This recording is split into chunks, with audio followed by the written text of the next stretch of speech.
Right, how are you doing, everybody? Welcome to Russell Heritage Golf. Today I've got another fantastic drill for you and something that is going to make the golf swing so much easier.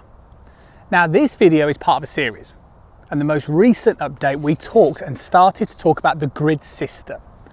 We'll explain to you again how the grid system can be incorporated for every part of the golf swing. It's a really clear and easy way to help you guys visualize and feel exactly what you should be doing and when in the swing.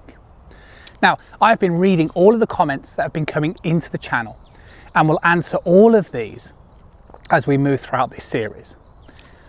Let's talk about this grid system. Now, I've got two alignment sticks here, and as I discussed in the previous video, the first alignment stick is placed down on the ground for your feet alignment.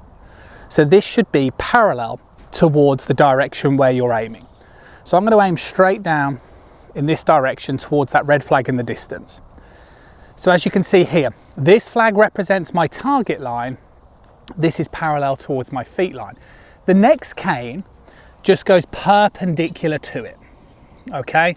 Perpendicular like so. Again, I'll move the golf ball for a moment. So what happens when we set up like this is we create four boxes.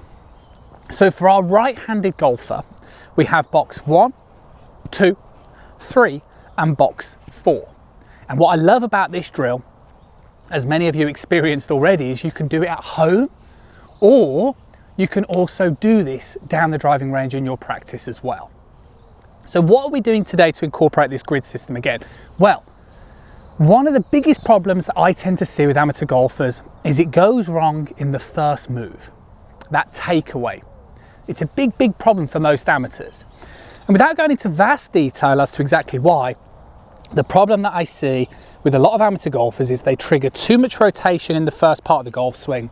The club ends up wandering off plane, and we end up in a position like so, where we're coming out of posture because we're triggering so much rotation so soon. So it's a big problem for sequencing.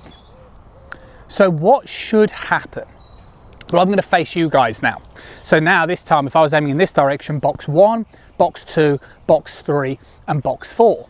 Now when I get set up, I want to use this line, which is the line that's perpendicular towards my target line, and I want to keep it in line with my sternum. So like so. So it's relative to your ball position, if you like. So you can see from my setup position, the first move that we want in the golf swing is actually a little bit of a shift towards your trail side. So a little bit, if you like, of a hip bump. Now the important thing about a hip bump is that what it will do is if you just allow the pelvis to shift a little bit in towards your trail side, what this does is this naturally helps the club in the backswing position and in what's known as the takeaway in golf move into box number 2. So 1, 2, 3, 4, and you can see the way that the fault would be too much rotation, a little bit of a hip bump, club beautifully travels back through our second box. So that is a really key thing. That little bit of a hip bump we see very common with professional golfers, but it sometimes goes very much unnoticed.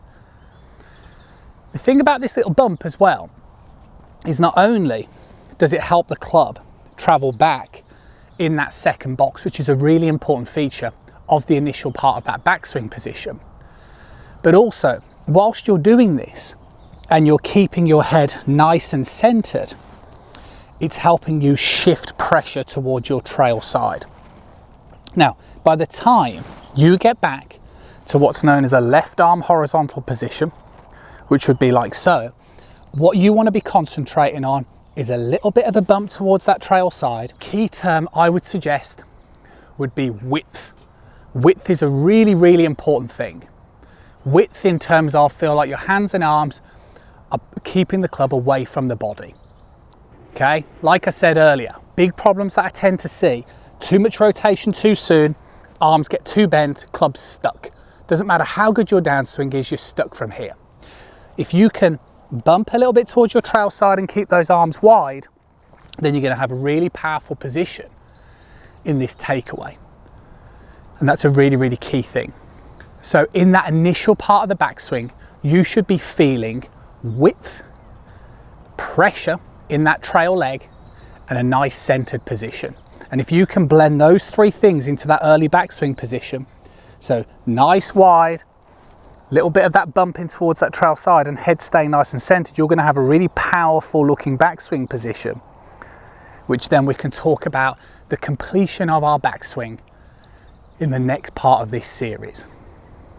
So avoid those mistakes too early in the backswing position and start to use our box system and make sure that you're including that little bit of the hip bump just to help that sort of sequence out a little bit more.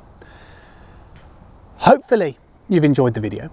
I always appreciate a thumbs up and a like. Remember, it's absolutely free to subscribe to the channel. If you're going to do so, press the little bell icon, because that means you'll receive notifications every time a new video comes out. I'll catch up with you guys again really soon.